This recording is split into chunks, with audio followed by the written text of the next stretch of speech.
So, Jeffrey, could you tell us a little bit about what you have noticed in the Massachusetts ecosystem over time? Like, what are the changes that you've seen in the 10 years of Lever's existence? In the 10 years that we've been running Lever, we've seen a couple of cycles actually, that are, I'd say, driven primarily by the availability of risk capital. Uh, Basically, when the stock market's doing well, uh, in, investors are willing to tolerate more risk, and they feel like they have more money to play with. So loosely, we see the availability of capital tracking with the stock market.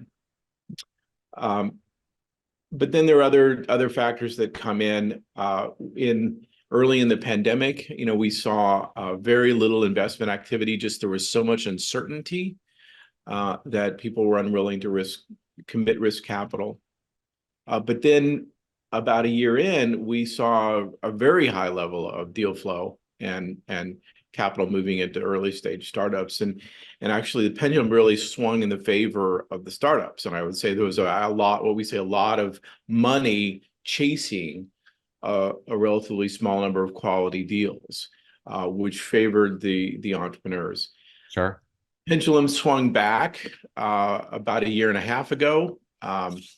As we emerge from the pandemic and factors I don't even fully understand, but now I'd say it's maybe a little more normal. Founders are telling us it's harder to raise money than it has been, but I think if you look over a longer period of time, we're probably at about an average level Mm, relative to historical references. So that's my answer. I hope that's helpful. that's very helpful. Thank you. What about the current day? Where are we right now? What trends are you seeing right now? And where do you think we're heading? So right now, although it's sort of an average time in terms of availability of risk capital, we are seeing startups struggle a little bit to raise money. And interestingly, it's what we're seeing is not so much the early stage investment, so the convertible notes in the pre-seed stage, but more at the seed stage, where companies have already raised maybe $500,000 or $1 million of money from friends and family or from angel investors and so forth. But then when they go to try to raise money from venture funds, they're struggling.